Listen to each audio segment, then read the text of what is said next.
নিচে নিচে নিচে একদম নিচে একদম নিচে চলো চলো কথা বলুন চলো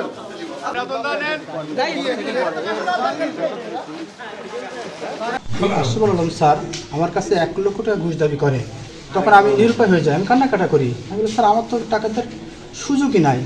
এরপরে এখানে আসলেন, এর আগে যে ওইদুল্লাহ স্যার ছিলেন, এখানে আসার পরে ওনারা দুজন ভিতরে আমাকে ভিতরে ডাকলেন। তো বললেন যে ওইদুল্লাহ স্যার বললেন, তো বললো টাকা ছাড়া ওর কোনো কাজ করবো না। আমি 50,000 টাকা দিলাম। আমার বন্ধু মারা গেছে 15 সালে, 19 সাল তার ওই ফাইল প্রসিড করছে পেনশনে, সেই ফাইলটা হয়তো প্রসিড হয়নি, পড়ে রয়েছে। আমি স্যারকে রিকোয়েস্ট করলাম যে স্যার আমার ওই ফাইলটা ছেড়ে দেন। বলে ওখানেও 1 লাখ টাকা লাগবে, তা 2 লাখ টাকা, সেই টাকা আমি 30,000 টাকা দিলাম। আমি 80,000 টাকা অলরেডি পেড করে দিয়েছি। আপনাকে আরও যে 1,20,000 টাকা বাকি আছে সেটা দিতে হবে, কিন্তু আমার তো সামর্থ্য নাই। আমি বাধ্য হয়ে সেই 1,20,000 টাকা জোগাড় করে আমি আইন কর্তৃপক্ষের কাছে আমি শরণাপন্ন হয়েছি এবং আজকের পরিস্থিতি এই পর্যন্ত। এবং আজকে টাকা দেওয়ার কথা ছিল, আমি সেই টাকা স্যারের কাছে দিয়েছিলাম 1,20,000 টাকা। মোহাম্মদ নুর নবী নামের এক ব্যক্তি আমাদের অফিসে এসে একটা মানে অভিযোগ দাখিল করে, এবং অভিযোগের বিষয়বস্তু ছিল যে তার ওয়াইফ বেশ কিছুদিন আগে মারা যায়।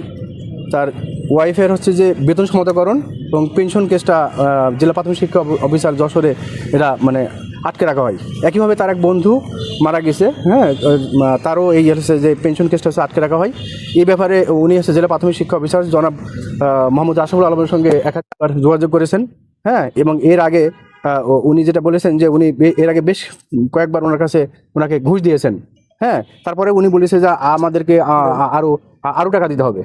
এইভাবে সর্বশেষে তার সাথে দফারফা হয় যে তাকে আরও 1,20,000 টাকা দিতে হবে, হ্যাঁ। এখন এই মোহাম্মদ নুর নবী এই টাকা মানে খুব কষ্ট করে গুছিয়ে এই অন্যায়ের বিরুদ্ধে প্রতিবাদের করার জন্য উনি আমাদের দুদক অফিসে আজকে যোগাযোগ করেছে, এবং আমরা দুর্নীতি কমিশন প্রধান কার্যালয় থেকে আমরা অনুমোদন নিয়ে আমরা হচ্ছে যে আজকে একটা ট্র্যাপ কেস করি। ট্র্যাপ কেস বলতে আমরা ট্র্যাপ পরিচালনা করি। এই ট্র্যাপে আমাদের দুদকের একটা টিম অংশগ্রহণ করে, এবং আমরা এই ট্র্যাপটা করার জন্য আমরা তার দপ্তরের বিভিন্ন জায়গাতে মানে ওত পেতেছিলাম। তারপরে যখন হচ্ছে যে এই অভিযোগকারী নুর নবী 1,20,000 টাকা নিয়ে গিয়ে জনাব মোহাম্মদ আশরাফুল আলমের জেলা প্রাথমিক শিক্ষক যশোরের কাছে উনি দেন, এবং এইটা হচ্ছে যে উনি নিয়ে ওনার ড্রয়ারে রেখে দেন। সঙ্গে সঙ্গে আমাদের টিম গিয়ে হাতে নাতে তাকে এই টাকা সহ গ্রেপ্তার করে।